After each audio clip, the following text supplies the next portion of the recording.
Hi guys, it's the Island Girl and I'm back with another reaction video for you today. And today we are reacting to the 13 hours that saved Britain. So we're going to get right into this one, and I found this one on Timeline, and this one was recommended by James, and Liverpool also recommended this one. So guess what? We're going to get right into this. So if you're new to my channel, it's your first time here, come on in, right back, put a smile on your face, and enjoy this reaction with the Island Girl. Hey. Don't forget to go in the comment section. Tell me what you'd like me to react to next, because it will be done. You singing the ABC? To all my regulars, my schmegglers, my day ones, my sweetie pies, my sweetie poos, thank you for being here with your girl. Come on in, back, put a smile on your face, and enjoy baby girl singing the ABC. Here we go. Let's get into this video right now. Here we go. On one day in September 1940, the Battle of Britain reached its decisive moment. Throughout the summer months, Britain's fighter command had fought a desperate battle against the Luftwaffe. As far as the planes were concerned, we'd never seen anything like it. It was just awesome. They were overhead, there were masses of them. They'd only got to come across the water and they were here. Everybody was in the front line. The civilians were in the front line. Beneath the battle-ridden skies, people from all walks of life became involved in the defense of Britain. Age, situation or circumstance was no barrier. Wow. It was a time that this country was actually welded together with one aim in mind: to defeat the aggressor. Each day, they faced the grim realities of war. The next thing he said, I know I was standing on my own, the other man's on the floor, he'd been bombed. To me, as a child, it seemed extraordinarily fun. And then I glanced to the right, and I saw this huge formation of Spitfires and Hurricanes making their way directly towards the formation of the bombers. And it was just unbelievable to see so many aircraft. Never seen so many aircraft. One day of dramatic aerial combat would now decide the fate of the nation.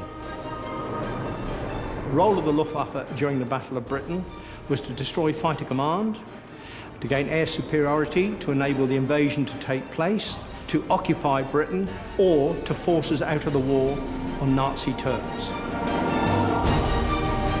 This is the story of that day, the 15th of September 1940, and 13 hours that saved Britain.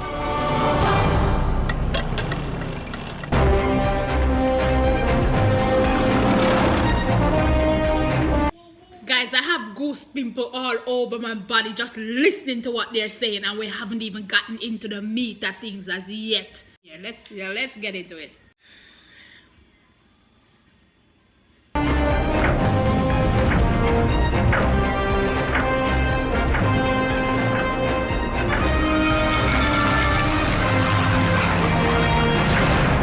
Hours that saved Britain. 13 hours. Hitler's Nazi Germany dominates Europe. His armed forces have swept across the continent, crushing all opposition.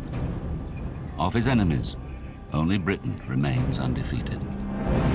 The rest of Europe was either enthralled to Nazi Germany or had been conquered. Poland, Denmark, Norway, France, Belgium, Holland, Luxembourg, these countries had fallen. So Germany was at the peak of his powers.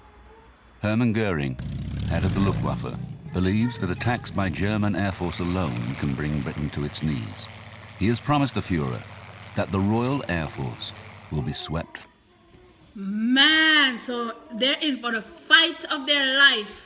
Wow. So if this never happened, you can imagine how history would have changed. Things would have certainly be different with this place that I am falling in love with as I go. Swept from the skies. The German Air Force had concentrated on the Royal Air Force, both in the air and on the ground, the fighter airfields. Jeez. Germans were flying what they termed free hunts, 100, 150 fighters sweeping over southern Britain, hunting out the Hurricanes and Spitfires. An instruction went out to our pilots not to engage these fighters unless they were escorting bombers. So the myth started to grow that the Royal Air Force was being depleted and defeated. Oh, okay. Sunday 15th. The following events take place between 6:30 a.m. and 7:30 p.m. 13 hours that proved a turning point in the war with Germany.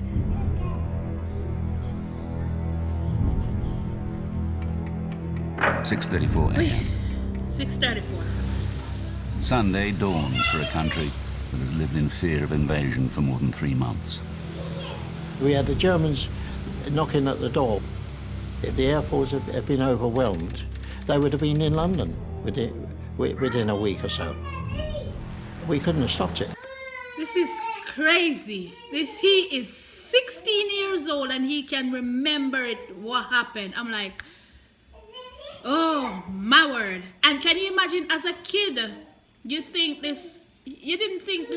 see the seriousness of it at all. When France fell, we didn't think we had a chance. I mean, they'd only got to come across the water, 19. and they were here. We were very conscious of the fact that if we lost it, I won't say the game was up, but the war would have been fought on our territory. I think to any outside observer, you'd think, well, how can that small country survive against this might, organised That's true. I said to this old soldier, tell me, what are we going to do if the Germans come? He said, if the Germans come, son, you will do what you're told. Our sort of captain, marine captain, was replaced, and he used to finish each parade. Before I dismiss you, remember, boys, take no prisoners, shoot the bastards. And your motto is, kill the boss! And then he'd go with his revolver, kill, kill, kill. It encapsulates the exact attitude of the British people at that time. Britain's air defence network prepares itself for the 13 hours ahead. The air defence of Great Britain was divided up into 4 fighter groups. 10 group covering the southwest, 11 group London and the southeast, 12 group the Midlands, east coast, and number 13 group defending parts of the northeast Scotland and Northern Ireland. As the day begins, one squadron from each sector is brought to readiness. The integrated air defence of the United Kingdom is all down to the foresight of Sir Hugh Dowding. When he took over Fighter Command, he reorganised the air defence of the United Kingdom into the group system. The Germans had nothing like it, and in fact, they just did not realise what they were up against. 8:02 a.m. A lone German Heinkel bomber on a weather reconnaissance flight flies westward along the English Channel. Out of range of British fighters, its progress is monitored by an innovation that is the cornerstone of Dowding's air defence system. We had radar, which of course gave us eyes into the continent. So we could see the build-up of aircraft, and we could see the aircraft coming across towards the UK. This would give us time to get the aircraft up off the ground and into position to meet any given threat. This information would go from the radar stations to Headquarters Fighter Command. It was filtered, passed to their operations room, and then passed direct to the group. They would place the plots on the table, and these would be tracked in by radar. CH radar was entirely in the business of defence, in other words, picking up bombers. I love how meticulous they are, or they were, when with their planning. It's like they strategize so much as I said, this has to work. This definitely has to work. I'm telling you, it's just mind-blowing. Radar was entirely in the business of defence, in other words, Radar picking up operator. bombers at 90 miles range before they ever started crossing the channel. and heading in our direction. They were seen on the screen the moment they got up in the air. Oh. They were aware that they're there. The course flown by the lone Heinkel Whee. eventually brings it within range of British fighters. The controller of the day would watch this. He would then alert whichever sector station he wanted. The sector controller's job was to get his aircraft off the ground, to vector them towards the enemy formations. The sector controller scrambles 2 Hurricanes from Exeter to intercept the intruder.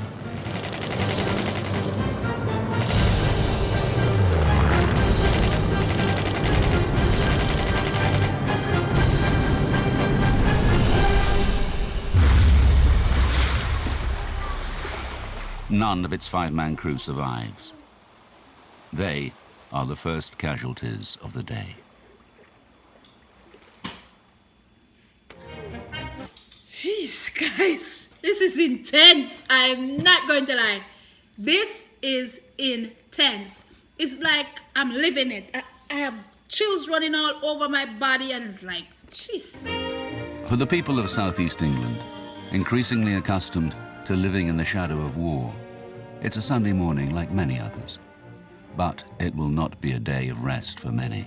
For up picking is round again, and the family is setting out on its pilgrimage to the green fields of Kent. For some children, it is the start of another day of a working holiday in the countryside, far from the dangers of war.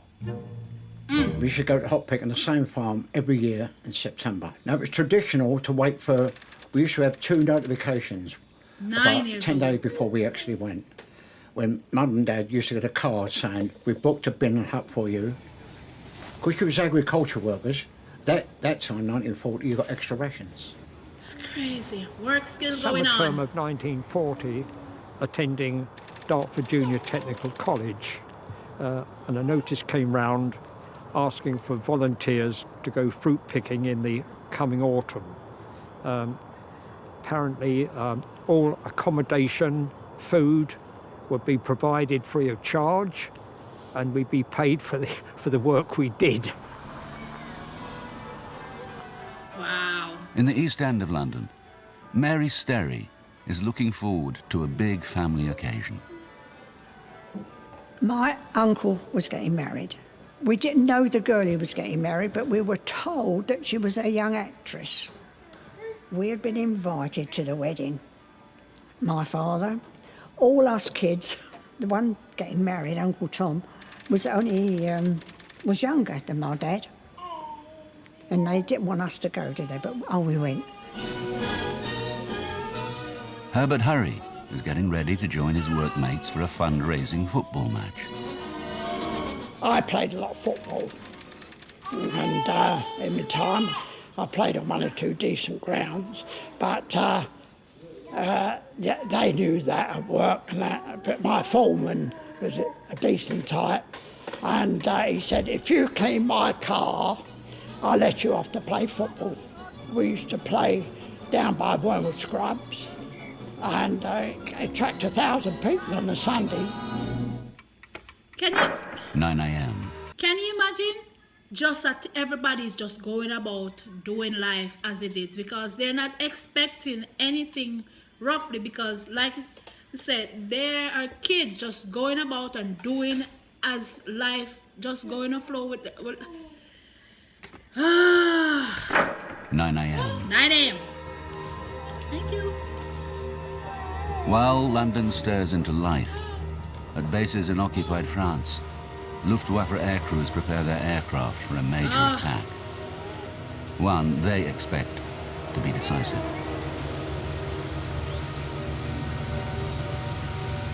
There was a meeting in The Hague in Holland, headed by Hermann Goering. At this meeting, the state of the Royal Air Force, in particular Fighter Command, was discussed. German pilots were going back, claiming maybe they'd shot down 10, 20 Hurricanes and Spitfires, in reality only 5. The Germans believed that the Royal Air Force was now on the verge of defeat, and they mounted 2 major raids. 10:30. 10:30 a.m. Britain's air defences are on full alert. But now, Air Vice Marshal Keith Park commander of 11 Group, receives unexpected news. Prime Minister Winston Churchill has chosen today to visit 11 Group's command centre. In full view of the controller here at Uxbridge, he could see the German forces assembling over the continent before they'd crossed the Channel. Churchill watches markers appear on the table, indicating a build-up of German bomber squadrons making their way to rendezvous points over the French coast.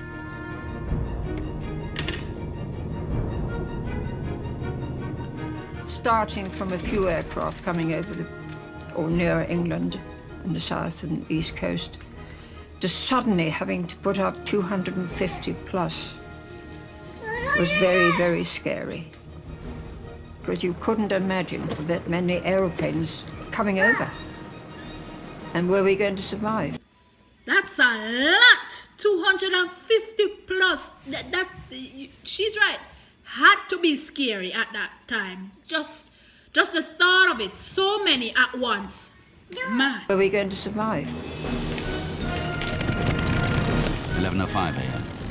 2 squadrons of Spitfires from 11 Group are scrambled from Biggin Hill. Climbing fast, they set course for their allotted patrol area 25,000 feet above Canterbury. The system swings into action as Park's controllers scramble more squadrons. Somebody would tell you that there were 200 plus, 100 plus, 50 plus coming over. A raid did build up, well, like a thunderstorm. Jesus. The Luftwaffe formations, comprising more than 200 aircraft, wheel towards England. Their target, London. Their course will take them over the farms and fields of Kent. Our neighbour said to me, "Your mother's calling you, Albert." So I think she wanted me to carry something back to the huts. As I walked back to the huts, we heard a heavy drone of aircraft. The weather was fine, clear skies, nice autumn days. And then after that, it all happened. The aircraft of Fighter Command are about to be drawn into a major battle above the Garden of England. The fate of the nation hangs upon its outcome. 11:36 a.m., 15th of September 1940. Luftwaffe formations cross the English coast at Folkestone. The only opposition they meet is anti-aircraft fire from the ground, reinforcing their belief that the Royal Air Force is on the verge of defeat and London is exposed to attack. Oh, so they weren't aware that, look here, we have flighters, we have everything, because they were being attacked from the ground in their mind. Okay, all right. London is being defeated? Oh, buddy. Say, you in for a rude awakening. Yes, they are. Civilians in Kent have a ringside seat for the tumultuous events that had followed. They weren't dropping bombs. They were just flying steadily, not speeding like they do today, just steadily, masses of them, flying inland. Sitting alone in his garden, Graham Matthews watches almost 200 enemy aircraft cross the skies of Kent. I was in this garden. In fact, I was sitting on the steps right behind me here when I heard the German bombers coming over. And I could see this column of German planes. They were flying into these big puffs of flak put up by the anti-aircraft guns. Once the enemy aircraft had crossed the coastline, radar was technically redundant. So it was the observer corps, simply by looking through a rangefinder, binoculars, identified the aircraft, height, direction and number, feeding that information back to an observer centre, and from that centre simultaneously to the command, sector and to group. Having got your plots, it was then up to the controller to say what he wanted done with them. When there was a battle on, you would plot your plots and you could see the combat kind of coming nearer and nearer.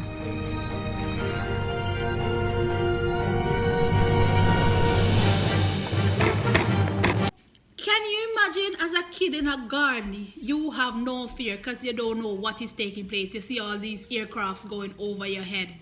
No fear because you don't even know what's taking place. You just look up and sit in there, and your fate is in the hands of... Precise information on the raiders' progress is relayed to RAF fighter squadrons.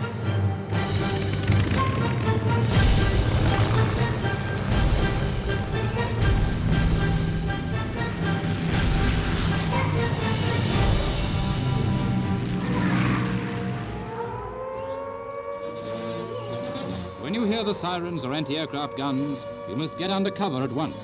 You must not stand staring up at the sky. The siren went, and of course, as a 6-year-old, I thought, this is it, war, war. So I zoomed out to the front door and stood there waiting to see all the soldiers with their guns and firing and shooting and sword fighting and all that. Nothing. Most people went to the underground. Exactly. Like I said, as a kid, you don't know the severity of what is taking place. So you're gonna... Can you imagine the siren goes off? Tell you, go in, lock down, and everybody's... have front row seat looking up the seat or what going to take. No, sir. Most people went to the underground, or if they had the little Anson sort of shelter, the tin placed in the bottom of the garden. My next door neighbour, he'd dug a hole underneath his garage. If I was at home, I'd go down there and shelter. That's what I'm Above talking about. Canterbury, patrolling Spitfires of 92 and 72 squadrons have spotted the enemy formations and dive in to attack.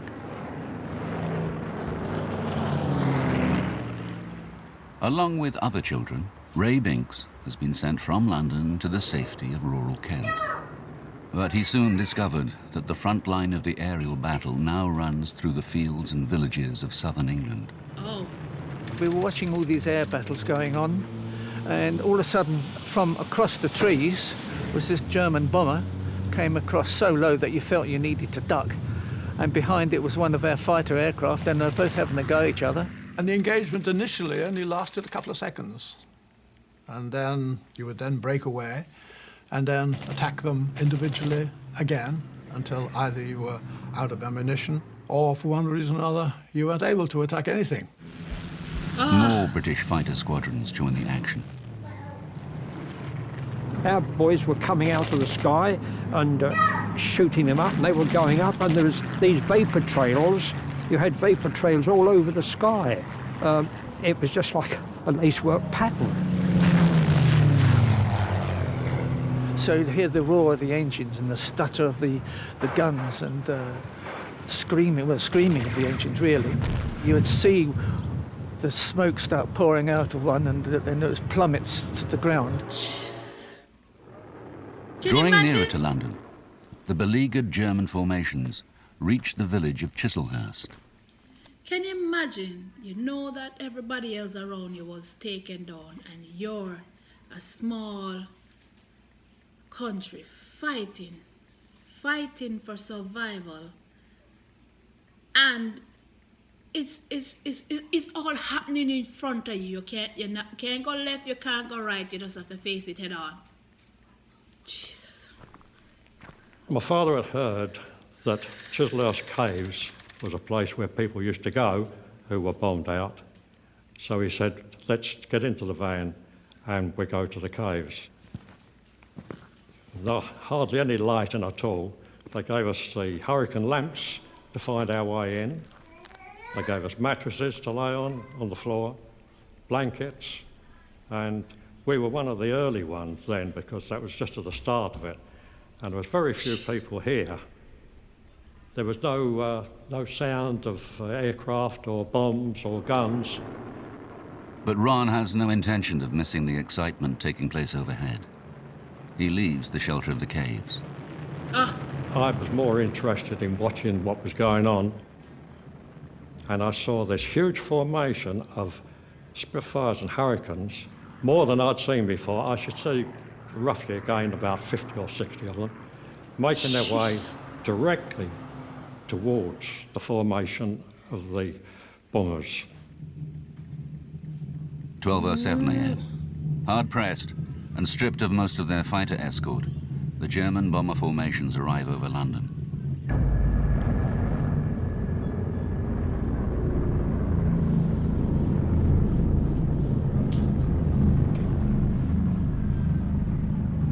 You could hear the throbbing of these aircraft. It was pretty eerie, I must say. You could hear it was droning, you know, sort of, and you think, oh my gosh, we're going to be in for it. Twin brothers Geoffrey and Alan Lee Williams are already accomplished plane spotters. We knew all the aircraft before we joined the ATC, because every book we bought was about aircraft recognition. Wow. German bombers, At night. especially the Heinkels. They made a very distinctive noise. So you could tell the difference between a German plane and a British plane. Wow. Can you imagine? At 9-year-old, you can spot the difference between the aircraft them up in the air. Wow, that's fascinating right there. 12:08 p.m. Park has 6 fighter squadrons over the capital itself, with 6 more en route from neighboring groups. More than 125 RAF fighters are about to fall on the Luftwaffe formations. Oof. Once the fighters were up there was no anti-aircraft firing. Otherwise our aircraft would have been vulnerable. Oh. Clear blue sky above us. The bombers were about 15 to 20,000 feet up, I think. And the fighters were above them, beneath them. And the fighters were attacking each other. The Hurricanes were attacking the bombers, as far as we could detect, and the Spitfires were attacking the Messerschmitts. Jeez. There was this chap that I attacked, and I remember being very close to it. And I remember also it splattering bits and pieces. It's rather like hitting water with the back of a spoon. You know, you see things fly off in all directions.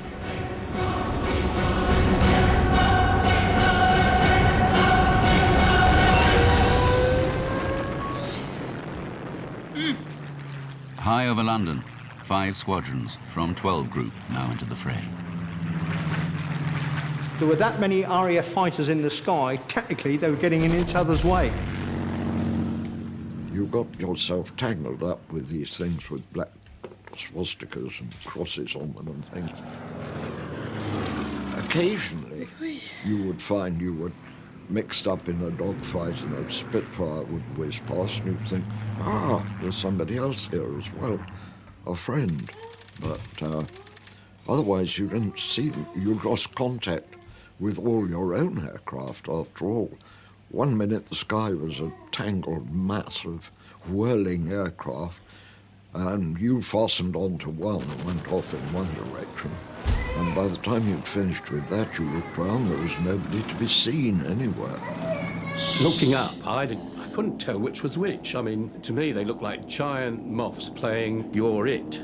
But I couldn't tell which was ours and which was theirs. Don't mean to laugh, but the way he described it, giant moth playing tag, You're It.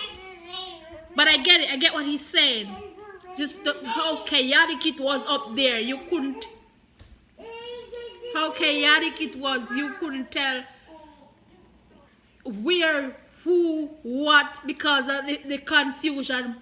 You just, Jesus. Like giant moths playing You're It. But I couldn't tell which was ours and which was theirs. For the German airman, as he crossed over, believing that the Royal Air Force was defeated to be confronted by another 50 to 60 Hurricanes and Spitfires, you can imagine how their morale felt. A lot of the bombers, once they got to London, they quickly turned round, and as they flew back, they got rid of the bombs. I don't remember hearing a noise at all. I think the bomb was so close that we didn't hear the noise, but we felt the blast.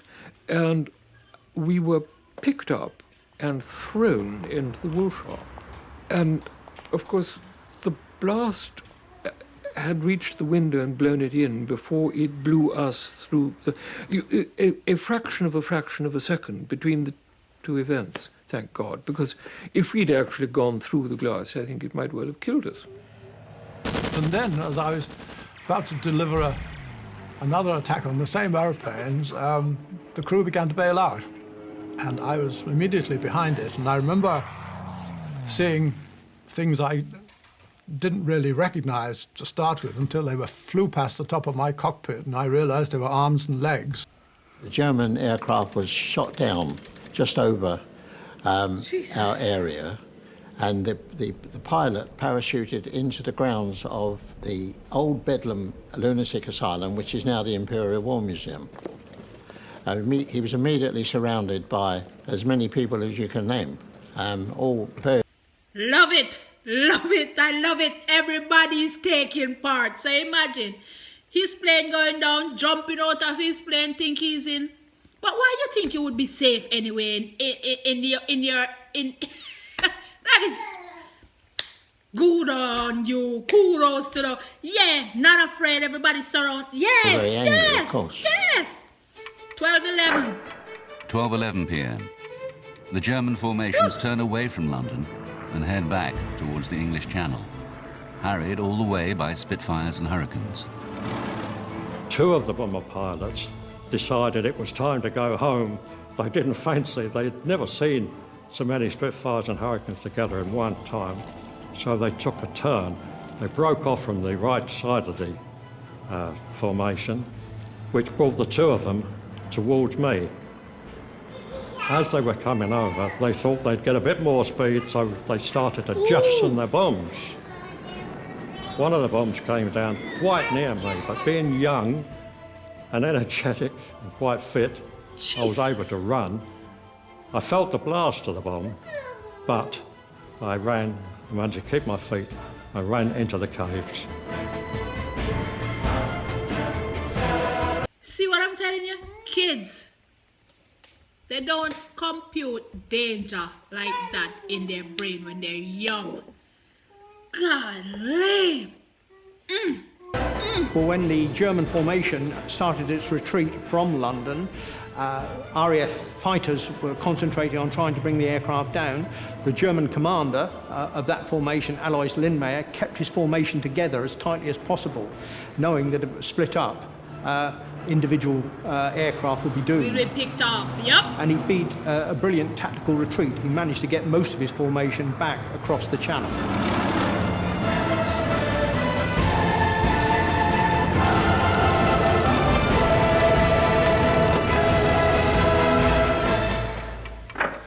(12:55 p.m.) All clear sounds over London and the southeast. When we came out, we saw that our house and business, which was the Futures and Greengrocers belonging to my father, was completely ruined. Everything was smashed to smithereens, and nothing left at all. I had a friend at school, and we decided that we'd meet up at the weekend, and I would cycle over to his house. When I got to the cottage, there was just a heap of rubble. There was the house gone. I leapt up and opened my window, and sure enough, there in the gutter was a big, plump chicken. I shouted to my little tiny brother at the time, "We're going to have chicken tonight, Dave." It turned out that what our dead chicken was that there was a very plump lady who was in the houses down the road, and it was that much of her arm that had got blown and onto our roof. That was suddenly... Oh my word. Just hearing that. It's being a kid. Oh, war.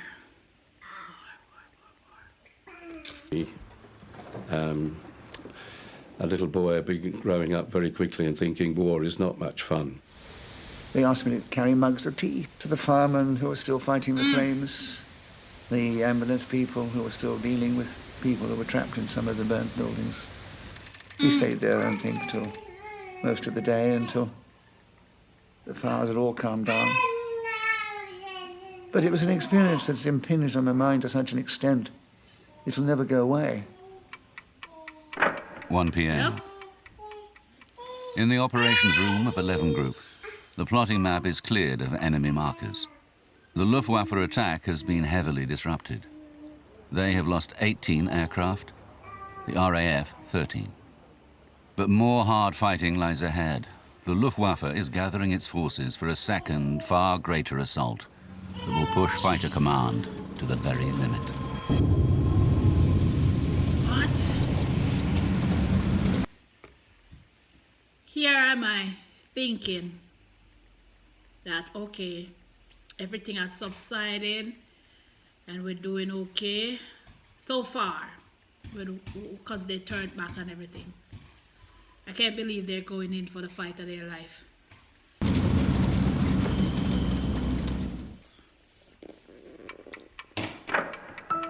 (1:05 p.m., 15th of September 1940. Jesus. German bombing raids have shattered the peace of Sunday morning. The people of London and southeast England begin dealing with the aftermath of the raid. Some discover more than just debris and destruction.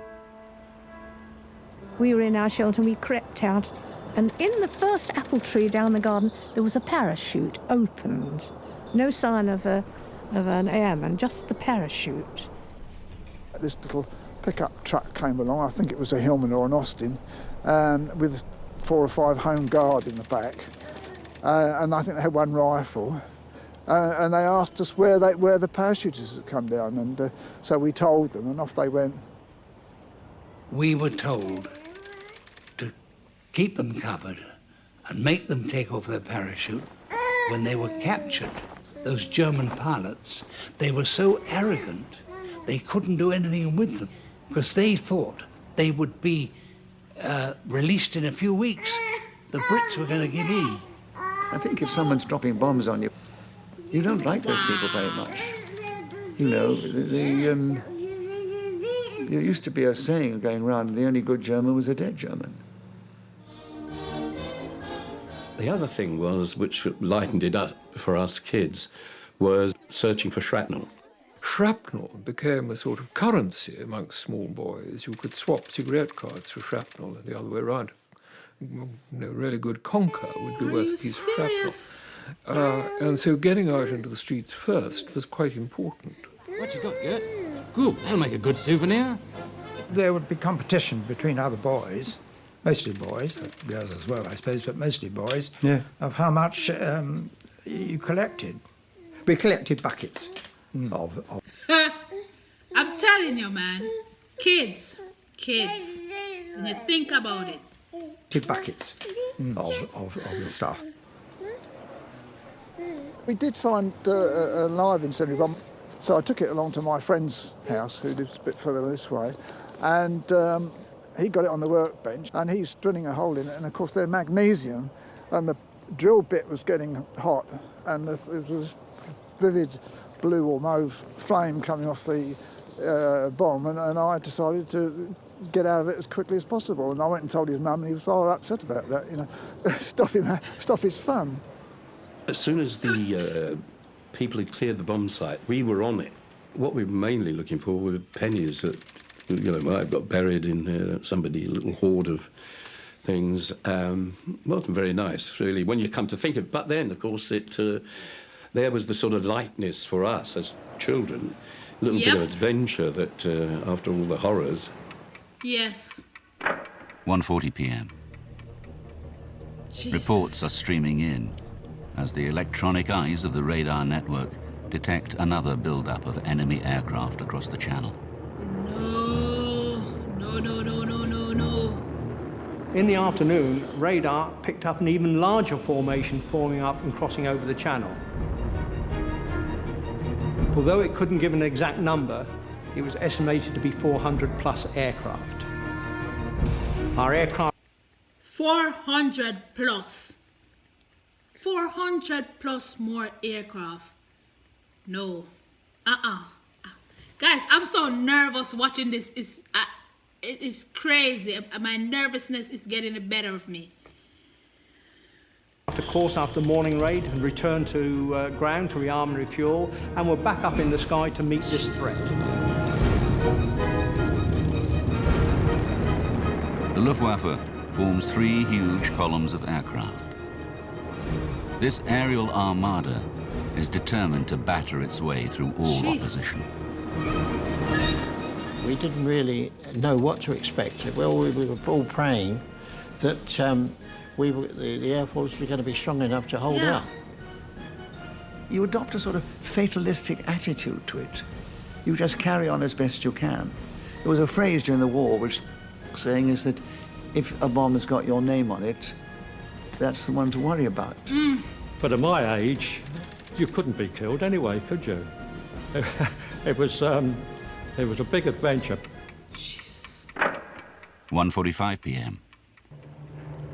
A lone Spitfire is ordered high over the English Channel to wait for the incoming air fleets and relay visual reports to ground controllers. Meanwhile, Mary is under the impression that her memorable Sunday is over. She had a white wedding dress, and she had some flowers, just little tiny flowers in her hair, you know. Anyway, once they'd got married, they came out the church, right? Got in their car and disappeared. My father said, "Come on, let's go home then." We'd never known anything like this before, and the only consolation we had was that everyone was in the same boat.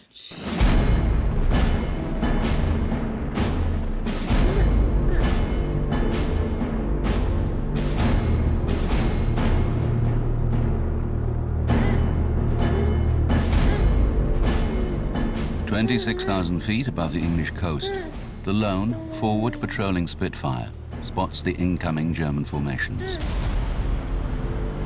5 minutes later, more than 450 enemy aircraft begin to cross the English coast. As each of his squadrons returns to combat readiness, Air Vice Marshal Keith Park orders them airborne once more. And again, he requests help from neighboring groups. Okay, Chuck, scramble. 2:05 p.m. 275 fighters are scrambled to face more than 100 bombers, escorted by over 350 enemy fighters. Throughout southeast England, the air raid sirens scream their warning. This is Red Observer. We got hostiles, 30 plus.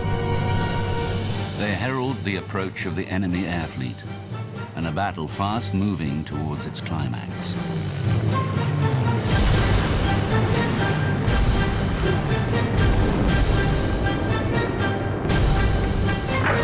2:14 p.m. The first clashes take place high above Romney Marsh, as 3 Spitfire squadrons throw themselves into a steep dive to attack the enemy formations. I saw all these hundreds of Germans coming in, and we went in as a squadron to attack the bombers.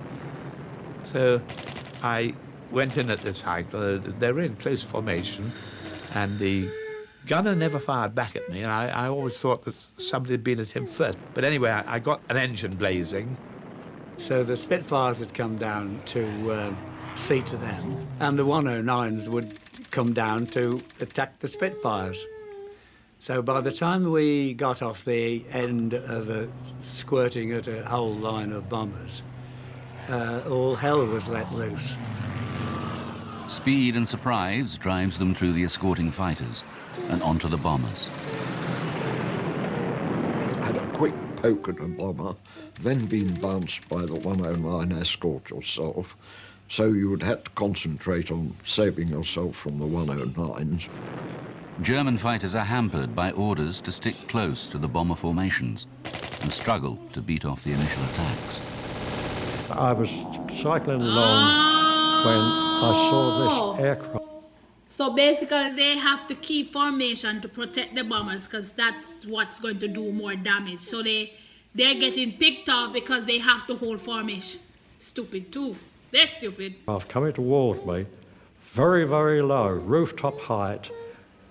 I jumped off my bicycle and quickly ran into the station, and then realised the station wasn't a safe place to be, because that could obviously be a target. The German formations battle through to the outskirts of London.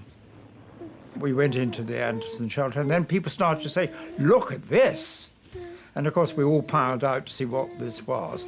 And it was just unbelievable to see so many aircraft. Never seen so many aircraft. Jesus. 2:30 p.m. The first of London's anti-aircraft batteries opened fire. With little more than 200 heavy guns available, London is desperately short of anti-aircraft artillery. But the barrage unsettles the approaching bombers and acts as a beacon for British fighters. The first thing we'd see is the cloud of anti-aircraft fire. We seldom saw aircraft in the air because you could pass 500 aeroplanes flying in the opposite direction 2 miles away and not see a thing. All we used to see were the anti-aircraft shells bursting, and we would fly towards them, and then in the middle of those, of course, would be the bombers. In fact, we used to say that the only useful thing that the anti-aircraft did was to provide the puffs in the air, which enabled us to see the bombers. My chum, can you imagine that? You can't see them, but because they're shooting up, you could you know the direction in which to be at, and you could spot them that way when they. Ay, what a position to be in. This is scary, guys. I mean, all his clothes had little holes in it, and it was shrapnel from the big guns from the parks, you know, and all the shrapnel had gone through him, burnt holes all over his suit. Stretching out over town and countryside, 60 miles back to the English coastline, the sky is dotted with twisting, turning aircraft and streaks of vapor and smoke. What you can remember is them coming down in smoke and screaming and that sort of thing, sparring down with a column of smoke and hear them when they hit the ground. 2:33 p.m. The command system is becoming overloaded, with reports of squadrons engaging and dogfights underway. The situation boards and the plotters' activity tell a story of total commitment. One would have the impression that during a battle, the operations room would be calm, controlled, and orderly. According to one of the ladies that worked here, when aircraft were up, it was chaotic and extremely noisy. Churchill observes the crowded plotting table, sensing that the action is approaching a climax. He looks for signs of squadrons being held in reserve. He asked Park, how many reserves do we have left? The answer was none. Everything was committed for the afternoon raid. Park, later described as a man who could have lost the war in an afternoon, has sent every available squadron into action. Exactly. The decisive hour has arrived.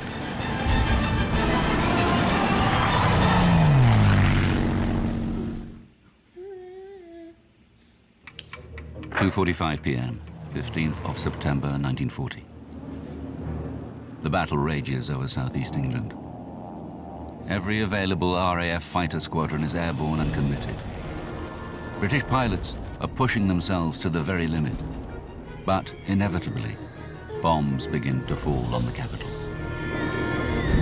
By the time they arrived over the city, London was covered in cloud. They could not see their target, so they just threw their bombs out indiscriminately.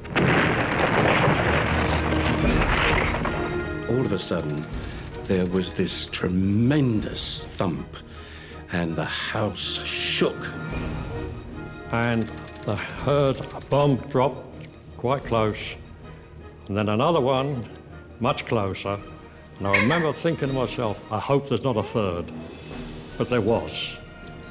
All the lights went out. It was pitch dark. All the dirt and dust came up from the floor. Everyone was choking. But fortunately, we were alive. Right next door to us was the pickle factory. Well, that got a hit, and there was pickles flying everywhere. There were bottles bursting and everywhere, because everyone owned the bikes, you know. There was pickles flying everywhere. Bombs dropped, and they dropped with a hell of a bang, and windows got blown in, and roofs got blown off, and very strange things happened to houses, you'd get them sliced right through, and there'd be a gap. And you'd see all the wallpaper of all the rooms of that house that was still standing. But these were the ghosts of the house that had gone. I remember coming out of the church and realising that we was being bombed. Or my dad said, undercover, undercover. There were so many bombs falling then, and they were falling down, believe me.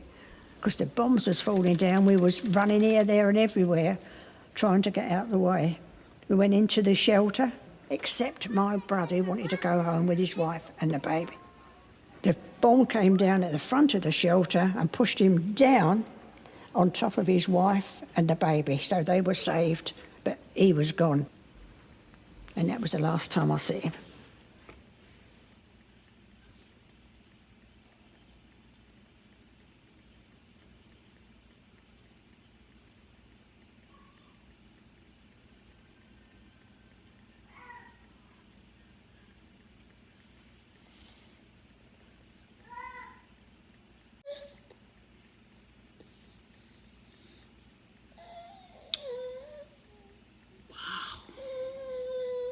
During the war, people got killed, but you never looked at it from that point of view.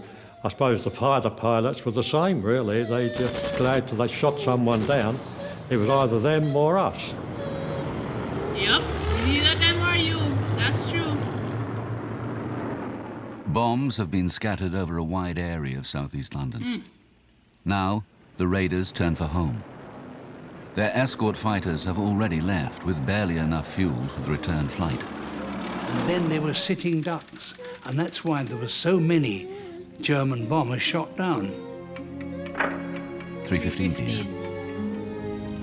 As the retreating bombers reach the channel, they are met by fresh German fighters, hastily dispatched from bases in France.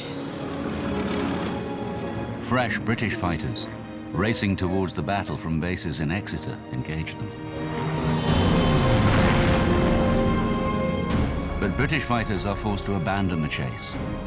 They are low on fuel and ammunition, and forbidden to pursue the enemy out across the sea.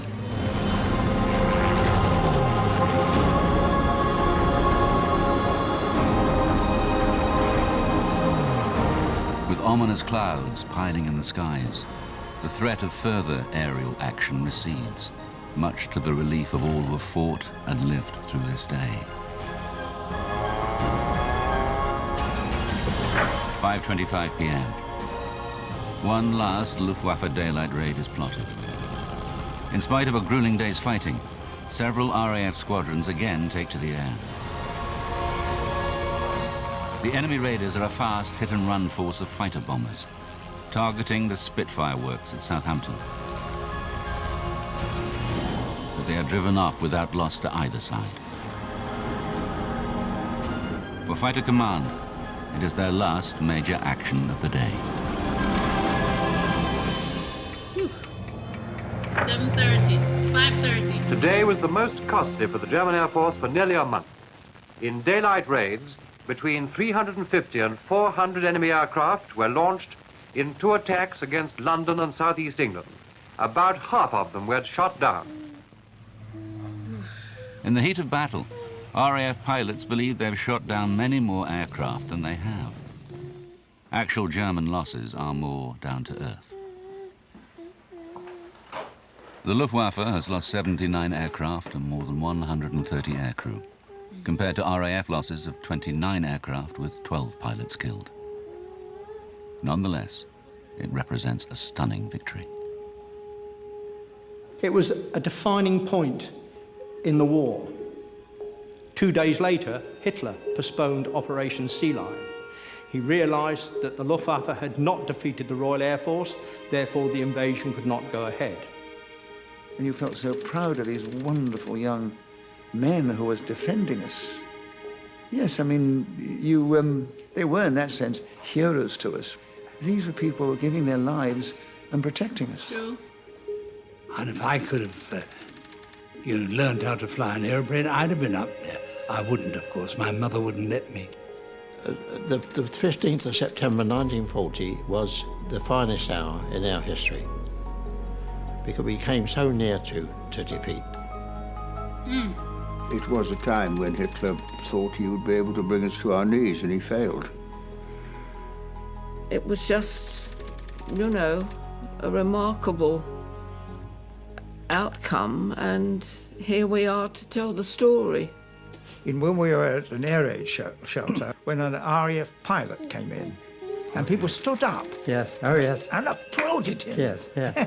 He was only a young chap, very embarrassed, no medals, but he had his, you know, wings. He was waiting, I think, to do great things. But he looked so young, but everyone stood up in that shelter. And rather like a theatre performance, they applauded him. The fighter squadrons, a highly organized defense system, and the national spirit of resilience have taught the Nazi regime an abrupt lesson. Yep. It is their first military defeat. There will be bombing raids on British cities under the cover of night. There will be 4 more years of hard fighting. But Britain itself has been saved.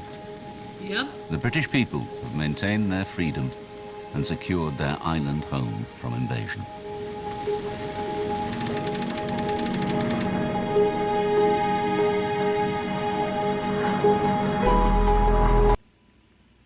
Jesus.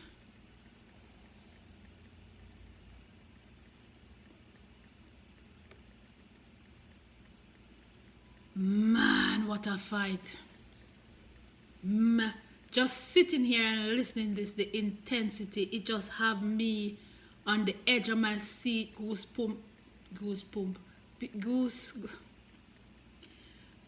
pimple spreading all over my body. I'm like, what a time. Can you imagine growing up there, being in that situation? They fought and they fought hard. Like you said, the resilience of the people itself and everybody doing their part. And there was airmen and the ones on the ground. Oh, yeah, you guys are amazing. I'm happy with the outcome. Yeah, life lost is a battle, but how different would it be if it had turned out another way? That's for sure. It's your island girl and I'm running out of here. I hope you guys, man, this was intense. I ain't gonna lie. Just sitting here listening to this, intense. Make me have more respect for you guys. Just more and more respect. I love you guys. Keep your requests coming in the comment section and I'll catch you guys in another video.